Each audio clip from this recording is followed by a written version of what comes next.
कौन मुँह लेके जइबा, कौन मुँह लेके जइबा, भोला के नगरिया धराइल बाटे ना, हो धराइल बाटे ना, तोहरा पाप के गठरिया धराइल बाटे ना, तोहरा पाप के गठरिया धराइल बाटे ना। नाही पूजा पाठ कैल, नाही कवनो जाप हो, सब हिसाब तोहर ली है भोलेनाथ हो। नहीं पूजा पाठ कैल, नाही कवनो जाप हो, सगरो हिसाब तोहर ली है भोलेनाथ हो। कवनो करम नहीं, कवनो करम नहीं कैल, तू ने कवा धराइल बाटे ना, हो धराइल बाटे ना, तोहरा पाप के गठरिया धराइल बाटे ना, तोहरा पाप के गठरिया धराइल बाटे ना।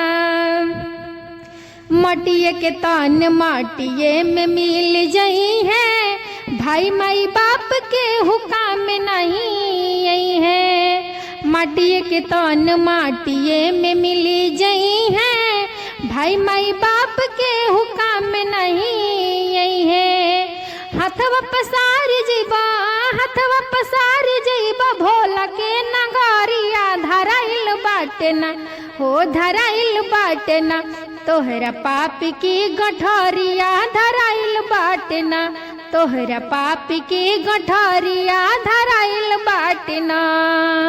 कौन मुँह लेके जइबा, कौन मुँह लेके जइबा, भोला के नगरिया धराइल बाटे ना, तोहरा पाप के गठरिया धराइल बाटे ना, तोहरा पाप के गठरिया धराइल बाटे ना। कवनो न पुण्य कैल दानिया धर्म के, सगरो लिखाता भोलेनाथ जी के खत में। कवनो न पुण्य कैल दानिया धर्म के, सगरो लिखाता भोलेनाथ जी के खत में। तोहरो धराइल बाटे, तोहरो धराइल बाटे, जाए खातिर दिन बारिया धराइल बाटे ना, हो धराइल बाटे ना, तोहरा पाप के गठरिया धराइल बाटे ना, तोहरा पाप के गठरिया धराइल बाटे ना।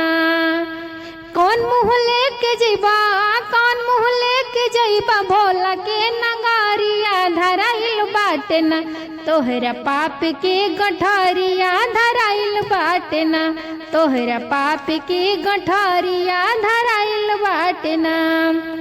बोला शिव गुरु महाराज की जय।